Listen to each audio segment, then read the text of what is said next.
The coffee production started in the 15th century. No one knows exactly how or when coffee was discovered, though there are many legends about its origin.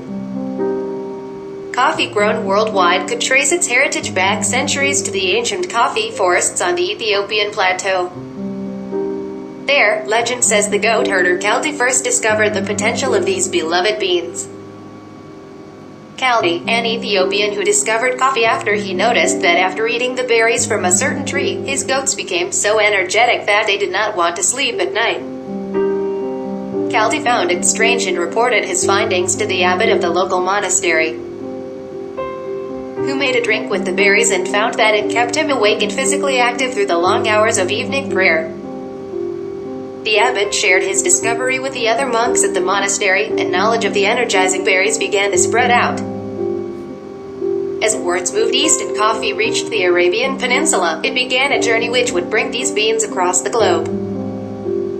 By the 15th century, coffee was being grown in the Yemeni district of Arabia, and by the 16th century it was known in Persia, Egypt, Syria, and Turkey. Some people reacted to this new beverage with suspicion or fear, calling it the bitter invention of Satan. The local clergy condemned coffee when it came to Venice in 1615. The controversy was so great that Pope Clement VIII was asked to intervene. He decided to taste the flavor himself before making final decision. And he found the drink was so satisfying that he gave it papal approval. Later on, coffee was first introduced to Brazil by a French Guiana traveler, Francisco de Melo Palheira, in 1727.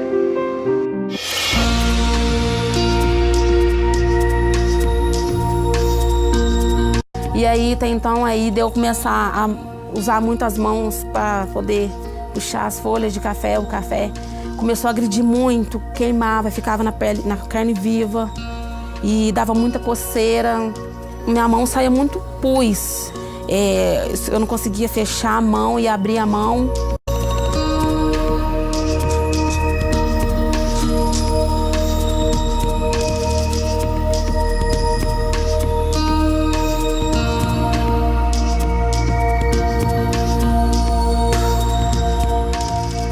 Eles falou para nós que ia arrumar para nós e tal, que nós tava como escravo, assim, né? Tava irregular lá e falou que ia arrumar pra nós. Era pra nós ir embora. Um mês arrumou e nós ia embora, né? Aí foi muito bom.